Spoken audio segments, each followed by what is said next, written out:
Whenever you're ready. Okay. I'm sorry, I was looking for the screen. I'm sorry. Should I just start talking? Yes. Yeah, thank you, Brian. All right. Welcome to the Old Speedway Neighborhood Association, our first meeting for 2023. We did not have a meeting in January because it was a holiday. So we are very excited to have Carrie come join us from Donate Life. They actually have presented before us a long time ago. So I'm really excited to see if there's any new things that we need to know or kind of refresh us again. Carrie, if you want to come up, thank you so much for presenting for us today. Well, thank you guys for having me. Can you guys in the room hear me okay? I know I have kind of a quiet voice. So I'm Corinne Carey from Donate Life Indiana, Indiana Donor Network. So we are a health-based nonprofit that essentially is in the backyard of Speedway. We're located kind of on 38th and Guyon Road, if you're familiar with where the old AAA building was. We actually are going to begin operating out of that building there. And we essentially do three things in our state. We facilitate organ, eye, and tissue donation by educating the public, because it is a topic that not a lot of people are familiar with. It can be kind of an awkward, hard conversation to have. It's an unknown topic, so we want to make sure people are educated. With that education, we provide the opportunity for people to sign up as an organ donor, and there are a couple of ways that that happens in the state, and I'll talk about that. And then the third thing we do is facilitate the clinical process of donation. And that happens when a patient in the state of Indiana has died. A whole workup and process happens, which I can explain. And it usually will result in somebody donating organs or tissues that are going to help somebody that's in need. After donation happens, we also support the family through our aftercare program, and that's kind of an unknown part of donation if you've not experienced it with yourself or a loved one. You might not know what happens after donation, so I'll show you a little bit about that too. So Indiana Donor Network and Donate Life Indiana, we're two separate nonprofits, but we operate out of the same building. We have the same goals.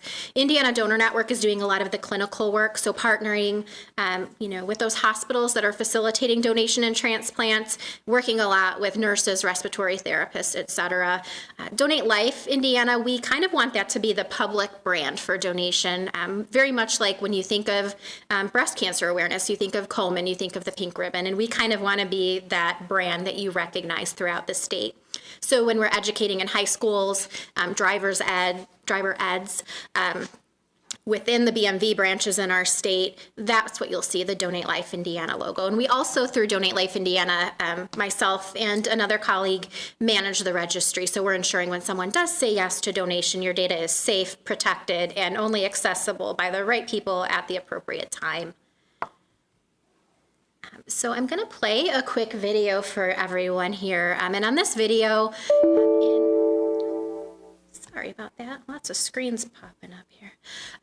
One thing that happens with us in 2020 with lots of businesses, COVID hit, and we were kind of scrambling and thinking, what is this going to look like moving forward? Can we have donation happen? And I'll give you some background. I've been with the organization for 10 years, so I've kind of seen some growth and development.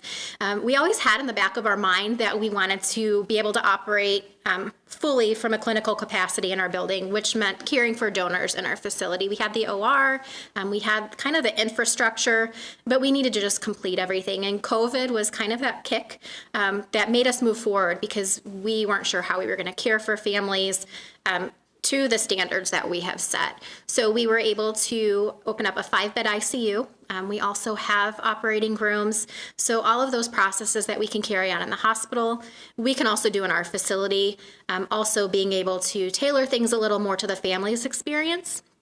So giving them more or less time, kind of having control over that timeline of the donation process. But we've had families of 30 people come to our office to do memory making bedside, to meet with our social workers and just have that time with their loved ones. We're able to facilitate that. Where in the hospital, that might be a challenge depending on what protocols are happening. So this will be just a little video tour of our ICU and what that operation looks like.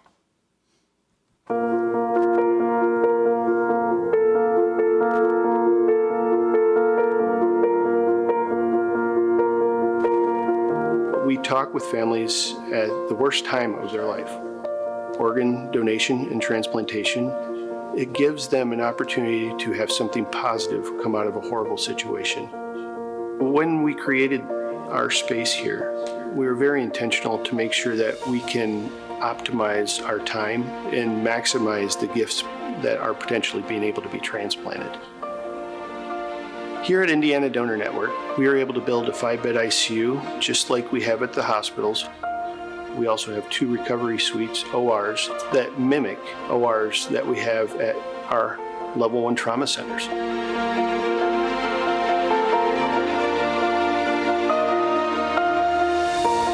So our team's able to work with the hospital, set up a transport time, be able to work with the ambulance crew, and we are able to transfer them to our in-house ICU.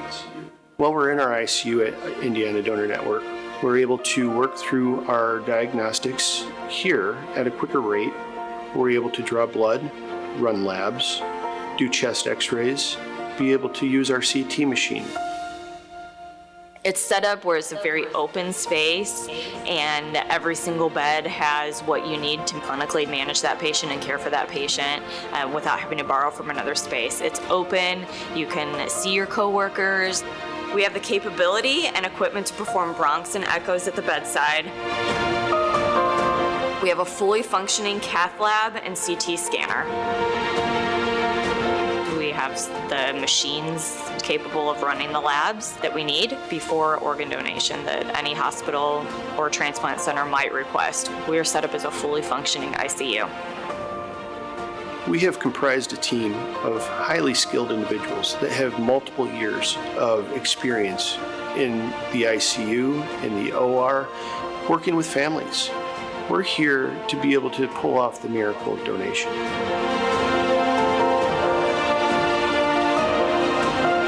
One of the most exciting things to me, and it's something that's so simple, is these TVs that are above each bed. The TVs that are above the bed are going to have the donor's moment of silence, which I think is going to be nice to bring us back to what we're doing here and remind us of, that we're taking care of somebody that is loved and cherished by their family. They're not just going to be a bed number, they're going to be the person behind the bed. It was so important for us to create a space in which we knew we would be able to support families through the entire donation process.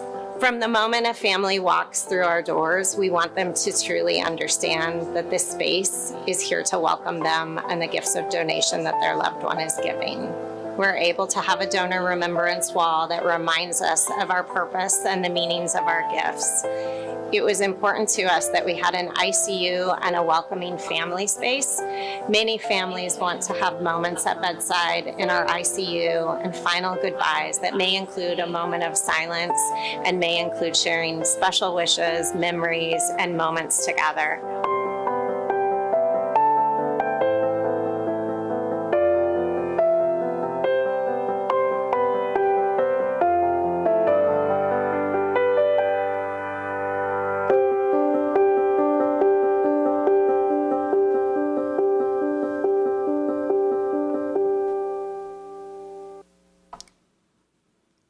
So the need for our work, it's great because the need for donation and transplant is pretty significant in the United States. We've got Lucas Oil Stadium up here on the screen, which is a familiar local icon. If you've been there, you know it's a pretty large stadium. And if you can imagine yourself sitting in one of those small seats, a full sold out crowd, we would still need to fill up Lucas Oil Stadium 2 times to fit every single man, woman, and child that needs an organ transplant in the U.S. right now. So that national waiting list hovers around 110,000 people at any given time. About 1,000 to 1,100 people from Indiana. So it kind of leverages out that way. Every 10 minutes, someone is added to that transplant waiting list. And this can be a baby that's born and the parents might know right away that maybe he or she needs a heart transplant. It could be someone like my mom who went through life relatively healthy and then was diagnosed with liver failure in her 50s. So just a variety of different people, all different walks of life. Sadly, 22 people will die every day because we simply do not have the supply to meet the demand when it comes to organ donation. So we encourage people to think about that and consider the gifts that they're able to give at the end of their life. We also do tissue donation, which is a lot more common to have happen upon somebody's death. Just to give you some statistics around that, about 1.6 million people every year receive some type of tissue graft. Sometimes they don't even realize it. These are people that have had spinal fusion surgery, dental implants, skin grafts after a burn, cornea replacement. So lots of smaller surgeries that sometimes at Human Connection, I think we miss it if we don't understand what tissue donation is. But these are people, again, giving of themselves at the end of their lives. And each one of us does have the potential to make a pretty big impact. So using myself as a registered donor, at the end of my life, if I die in a way that I can donate organs and tissues, we use 83 as kind of a nice round number. It's going to vary by patient, but about 83 lives, and that's through organ and tissue. That breaks down to 8 lives through organ donation, given the things that we're able to use medically at this moment, and then 75 or more through tissue. And I can show a little more about how we're able to give those gifts. So an important thing to note about Donate Life Indiana and Indiana Donor Network, we only facilitate organ donation after someone has died, but we strongly encourage people to learn about living donation. They can kind of bypass us for that process and go right to a transplant center if they're willing to be a living donor. So heart donation, obviously only when we've died, but lungs, we can donate part of the lung as a living donor, and then we can give our lungs to someone at the end of our life. They can actually go to either 1 or 2 patients, depending on the need. The liver, we can donate as a living donor. We do have a program for that at IU Health here in Indianapolis. And then the liver, of course, can be donated upon death. The kidneys, going back to that Lucas Oil Stadium image, those kidney transplant patients that are waiting, that's about 90,000 people. So it's a very significant portion of that waiting list. People to consider sharing their spare, because as a living donor, you are able, if you're healthy enough, to give one of your kidneys. And then upon death, kidneys will go to 2 different patients because that recipient typically only needs 1 as well. The pancreas is one that we're seeing performed lots of times for young adults who have maybe grown up with diabetes and they're starting to feel some of those physical effects, problems with eyesight, circulation. It can actually take them from being insulin dependent to essentially being cured of their disease and no longer requiring that. And then we also recover intestines, used for a lot of different purposes, but very frequently in pediatric medicine. So for children with different birth defects, we can help them to absorb their nutrition and thrive. And then through tissue donation, lots of different things that we can give. These are some of the most common things. And I'm going to start at the bottom. We can do bone tissue, and I mentioned spinal fusion, dental implants, different surgeries after cancer where we can use that tissue. It's almost like a scaffold for your natural bone to grow onto. Skin, very important for burn patients. Also, full thickness skin can be used for babies, again, that might be born with organs outside of the body, lots of times for reconstruction, like after breast cancer surgery. Veins and valves, cardiac procedures. Veins are used when somebody's own tissue isn't suitable for bypass surgery. Heart valves can be used to replace heart valves in adults, but really important for pediatric patients who cannot have a valve from an animal, so a cow or a pig, or one that's kind of bio or lab created. They need that human tissue to grow and develop with them. It can actually prevent them from needing a full heart transplant, so truly life-saving in those cases. And then we have tendons listed, but we can also recover ligaments and cartilage, really important for orthopedic surgery. I visit high schools a lot, and I'll tell the kids, if you're watching the Pacers or the Colts play and, you see somebody take a hard fall and their leg's at an angle that doesn't look natural, lots of times those are the types of injuries that we're helping with that, and they can rehab and get back out there doing the sport that they love. And then finally, the cornea. So I know we say eye donation in our tagline, but we only recover a part of the eye, and that's the cornea. It's the natural film kind of on the front of your eye, like a contact lens. And it can help people with certain types of blindness. I'm actually going to show a couple screens here to give you an idea, actually a simulation of what corneal blindness kind of looks like. So most cases, it's not going to be pitch black blindness, but it's going to be very blurred imagery. So I don't know if anyone can tell what this image might be. I tried to pick some local things here. So it's the Indianapolis Motor Speedway, who we partner with closely. Lots of racing connections to this field of medicine too. But they've been gracious enough to light up the pylon in blue and green for National Donate Life Month with us. So nice little piece of local history there. Got this one here. Once it's unblurry, you might see a little local connection. Usually when I'm in a high school, I say animal, mineral, vegetable. So we have our dog with his little checkered collar. You know, I like to tell people we need our vision, of course, to function, you know, in life, to do those things that, you know, we need to do, our jobs, our professions, but it also helps us just enjoy things. And I'd be really sad if I couldn't see Mr. Ernie here when I come home from work. And then, you know, just think about taking in the scenery and the things around you. A nice little Indiana sunset.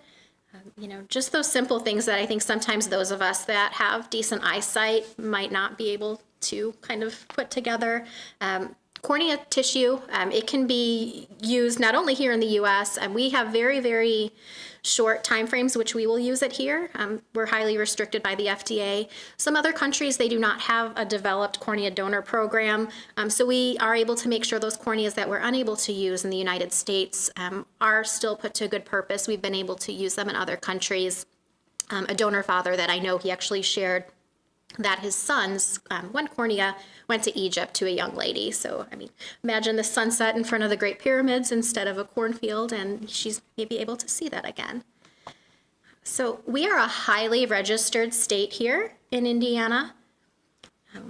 We recently hit 4 million people on our registry, which is great. That's about 70% of licensed drivers. To give you a comparison, New York State is about the flip of that. They're about 30% registered. So I think some of it is just our giving Midwestern nature, but we're also in that BMV very frequently. So we're proactively given that option to sign up as a donor quite often. There's other ways to sign up too. And every single registered donor matters. Because we have a challenge, you know, we have about 7 million Hoosiers in the state of Indiana. At this time, about 4 million, a little more, is registered as a donor. About 80,000 people die every year, and that's an average. In order to donate organs, a person is going to need to die in the hospital or in our facility. They're going to be a ventilated patient in most cases.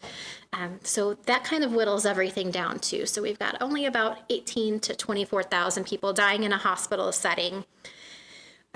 To be an organ donor, you have to also meet clinical referrals. So these are typically patients who have approached brain death or are going to imminently approach brain death. So not every death will qualify for organ donation. And you can see when we get down to it, you know, we need to have consent for that donor. We need to have those organs matched. You know, it's going to depend on what that patient's overall health is. And we've got it down to about 278 donors in 2021. So that's about 1% of the population able to donate their organs. So a little bit more on this challenge. To be an organ donor, typically a patient's going to have to die from brain death. 99% of all deaths are cardiac deaths, so our heart naturally stopping from whatever reason. It can be cardiac arrest, it can be, you know, just the end of life. They can potentially donate tissue. We have a 24-hour period from the time of last known time living to recover those tissues, and that's FDA regulated. In some cases, somebody that experiences cardiac death in a hospital setting can donate some organs. This is when the family might decide to withdraw medical therapy, so to extubate that patient. They maybe would not want to be living on a ventilator for the remainder of their life. They'll extubate that patient in an operating room. We have time frames. It's going to depend on transplant center and things like that. But if that patient does cardiac arrest within a certain time frame, sometimes we can use some other organs. Usually it's going to be the abdominal organs, not the heart in most cases, not the lungs. But it does give us a little more opportunity for those patients and those families where donation is really important to them. But in most cases, about 1% of all deaths are brain deaths. This is a patient that dies in the hospital. They are placed on a ventilator. so doctors can evaluate them.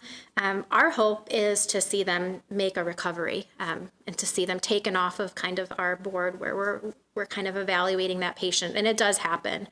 So that's a good day for us to see somebody recover, but we know that doesn't always happen. So these patients, these brain dead patients, are that 1% that can potentially save lives with all of those organs that we shared. And in cases where that patient is an adult and they are not at one of our 3 transplant centers in the state of Indiana, that's when they might be transported to our facility. If they're a pediatric patient, we will not transport them because it can just be a little more, they're a little more medically fragile, so it's a little harder. And if they're already in one of our 3 transplant centers, it does not make sense to transport them to our facility because the doctors that would be coming to us to do the recovery are already there. So just some logistics there. So some facts, these are some of the common kind of misinformation that's out there, myths and misinformation.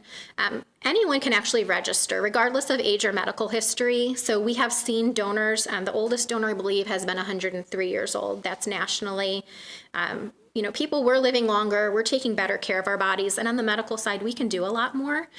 Medical history, sometimes, you know, people are shocked. I think one of the biggest things we get from people is, I'd love to be a donor, but I have condition X, Y, or Z. And I think it's out of, you know, our human nature. We don't want to hurt somebody else. We tell people, let the doctors evaluate you because there are not very many things that will rule you out. We can transplant HIV positive to HIV positive organs. My mom's second liver transplant that she had came from someone who had hepatitis C. It was a disease she already had, so she wasn't concerned with getting it. So we all have that opportunity to help someone. Signing up is not going to affect your medical care. So medical staff, they're not going to refer a donor to us until they have done some types of neurological testing where they see that patient has already proceeded to brain death, or they can kind of tell that it's going to happen. And at that point, we need to move really quickly. But besides that, medical staff, I mean, their goal is to help you. And that's from the EMT responding to an accident all the way to the ICU. So like I said, when we see a patient turn that corner and make, you know, a miraculous recovery, that's a good day for us. We want to see that happen. You can have an open casket funeral. That's a big concern, not only amongst adults, but when I'm educating in high schools, that is a really big concern amongst high school students. I think we want to be able to give our families whatever that end-of-life ritual is that's important to us. So our recovery, it looks very much like an open heart surgery. All of the areas that we recover from the incisions, they would be covered by normal clothing that we might wear. Unlike donating to science, though, something that we get asked pretty frequently is if we contribute to the costs of cremation and those types of things. Now, if one donates to the anatomy lab at IU, they do cover that. Just with the way that we operate and how we're reimbursed and things like that, we're not able to do that. It kind of would fall into the line of almost coercion, so we don't do that. And then lastly, something that's really important to know is the legal kind of process of signing up to be a donor. So lots of times people think that if they have it in their living will or their healthcare POA, that it can be covered. Those are really important documents, but the way that donation happens, sometimes those documents aren't in the right hands at the right time. So if you're passionate about donation, the best way to ensure that your wishes are respected is to register your decision and talk to your family about it. Your family cannot overturn your decision if you're over the age of 18. There's some misconceptions about that. It's a legally binding decision, so make sure your family knows and understands, but also know that your family is going to be supported through that process. We have social workers that will be there to explain the process of donation, bereavement support, and all kinds of other things to offer. So as I start to wrap up, I'm going to play one more video. In this video, they are Donor Hero family members of ours. So we have probably, I'd say about 200 volunteer advocates, and they have been, most of them, impacted by donation in some way. Some of them haven't. They're just passionate about the cause. But our Donor Hero, their family members, they're really integral to us, and they really are a family, and it's amazing to see some of them grow through the process. And a couple of the gentlemen on this slide I've known for 10 to 15 years, and to just see them come from a really tragic loss to advocating and finding some hope in that loss has been amazing. So they're going to share their stories, and you'll learn a little bit about their loved ones. It was the longest night of our lives. I just felt like the last thing I want anybody to do is to touch my wife anymore. She's gone, and I just don't want anything else to happen to her. And my first reaction after that was, no one's getting any part of Noah. No one will ever have any part of Noah. He's mine. At some point during the evening, they moved us up to a room. They brought in all the team of doctors, and at that point, they told us that he wasn't going to survive. I don't think there's anything to compare to losing a loved one. But however, when you consider that you have the opportunity to help others, you have the opportunity to bless someone else's life, to help someone move forward in their life, I think as human beings, we need more of that kind of compassion for one another. She wasn't just an object. She wasn't just a number. She wasn't just a donor. She was your family member, and they treated her as such. It was important to make sure that her legacy of loving, of caring and sharing went on. And perhaps beyond that even, that she wasn't going to be forgotten. Her life meant something more than just an accident that happened on a random Friday night. That what she was here on this earth was important to help others. There's such darkness and such finality in that moment, but it gave us that glimmer of there was something positive that could come from this. I don't think we didn't realize it in that moment, or maybe even for the next 24 hours. We just knew that it gave us more time with Brian, and it was probably during that time where it dawned on me that while we were all surrounding Brian to say our goodbyes, that there were 5 other families that were out there surrounding their loved ones, celebrating this gift they were about to get from Brian. And it was really kind of in that moment that the rest of my life began. So I would encourage anyone who's even considering doing this, that give it a long thought. It is an awesome thing to do. It is definitely needed. And it can end a lot of suffering. Unfortunately, a lot of other lives will be cut short, or the quality of their lives impacted greatly if we don't do these kind of things to one another. And I think it's just an extension of being a good neighbor and being kind to one another and sharing love and compassion for one another. Don't let tragedy breed tragedy. There's another family in another hospital, or maybe the same hospital, sitting next to their child or family member, issuing a prayer, asking for help, asking for a miracle. It helped lift me beyond that grief of that full year of grieving for his loss. It did definitely help lift me through a grieving process and into something that felt more like pride. Jennifer is still out there helping people, saving lives. She's making a difference. So a part of her is still with us and is still alive. It helped us to cope, knowing that Jennifer's life just didn't stop that day, that she still continues to live and to make a difference. I know that it was the best thing to do.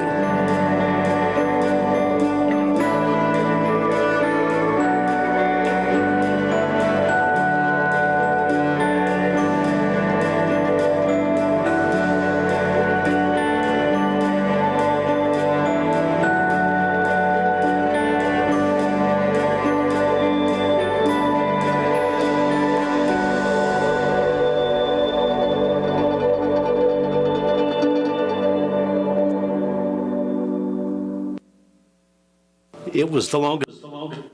Sorry about that. Mr. Lewis in that video, he's been coming to our office since his wife passed away.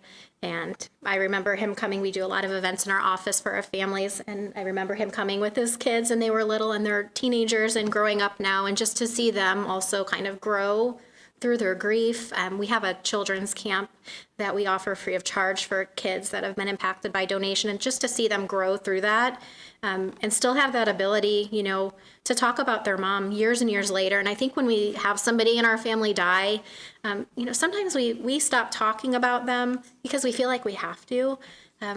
But when you've lost someone, you still want to keep talking about them. And it's great to be able to give these families a reason to keep talking about their loved ones. So ways that you can help. One of the first things that all of us can do is to register. And I always encourage everybody to have their questions answered, do your own research to make sure that you're comfortable in the decision that you're making, because we are asking you to make an end-of-life decision, and that's very big and it's very personal, and there's no right or wrong answer. So once you feel confident, if donation is something you want to do, most people in our state do it at the BMV. Again, we're visiting there frequently, whether it's in person or virtual, throughout our life, and they're actually required by law, the clerks there, to ask you if you'd like to sign up. But we realize not everyone does that. Our minds change. So we also can allow people to register if they're over the age, or if they're of the age of 18 or older, through the DNR, the Department of Natural Resources, when they're acquiring or renewing a license. So that's a great partnership that we've had going for the last couple years. DonateLifeIndiana.org is kind of one-stop shopping for anything you need to know about donation, as well as managing your decisions. So you can sign up on our website. You can check to see if you've signed up. Life gets busy. Sometimes we forget the decisions we make. And I think the most important thing that you can do on our website is also opt out. So we make that changing your mind process very easy, knowing that, our beliefs, our values, what we want to do changes, and we don't want to make people jump through hoops or make it difficult to make these choices. We want to have trust and make it a very easy process. If you're a tech person, you have an iPhone, the health app will walk you through step by step.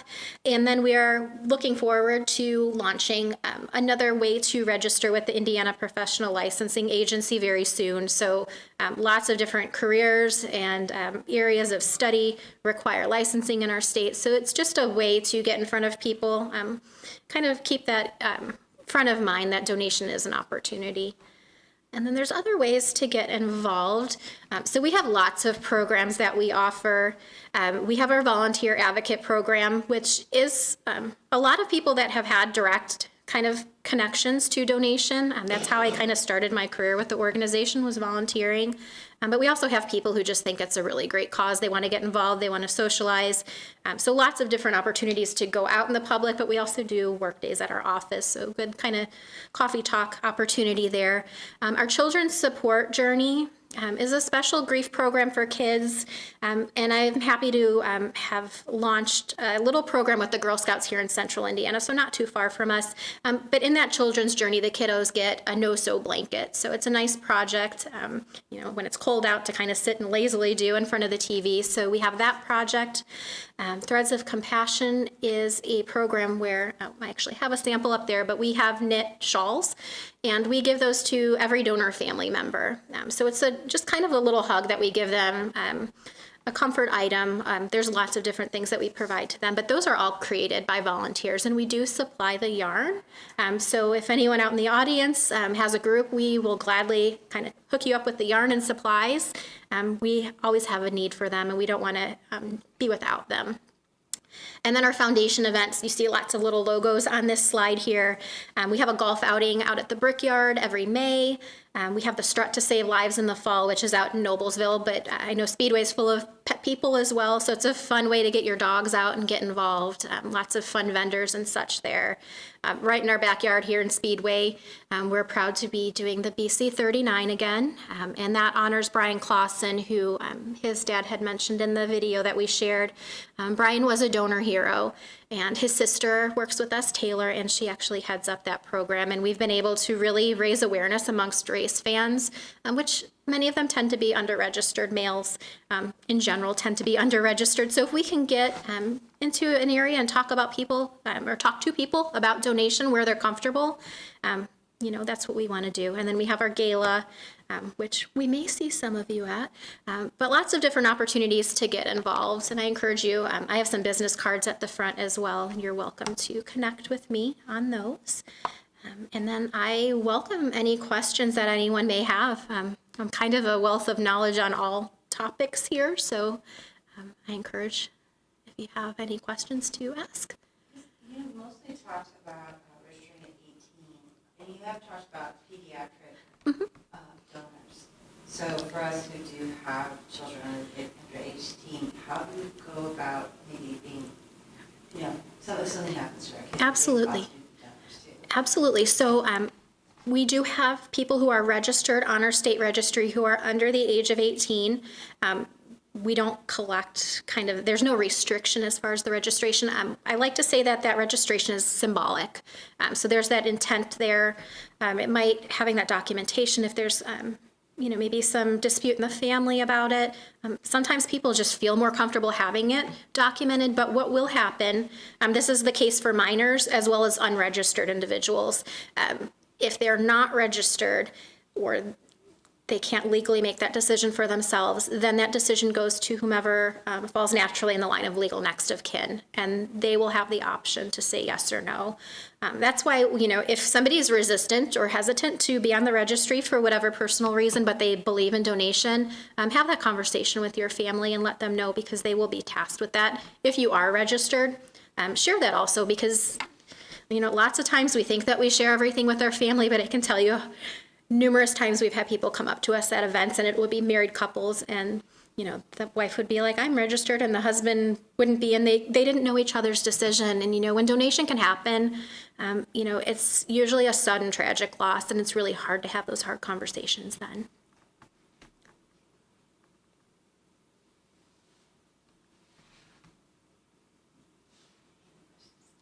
Thank you for answering that. Yeah, absolutely.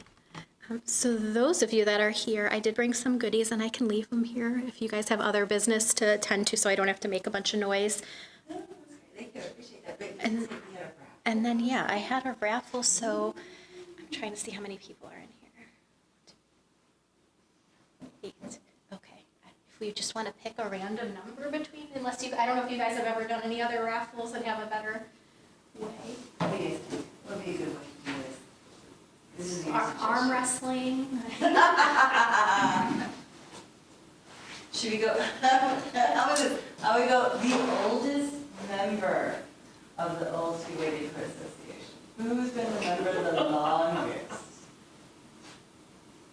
Marty has been a member probably the longest, but I'm older than she is. Oh. She's older, but I'm Barb, probably charter member. Yeah, charter member. Well, I think we should give it to Barb, since she's not longer. Thank you so very much. It is a choice. Congratulations. Well, thank you so much for bringing that up. And then, like I said, I can leave this stuff here, but there's goodies for everyone. There's some keychains and chapstick, some printed material if you want to talk to your family. There's some education and good conversation starters there. And then my business cards are there, so if you have any questions, if you have another group that you want a presentation for, we do presentations for kids all the way on up to adults. So, yeah. Thank you so very much. Thank you. Thank you so much.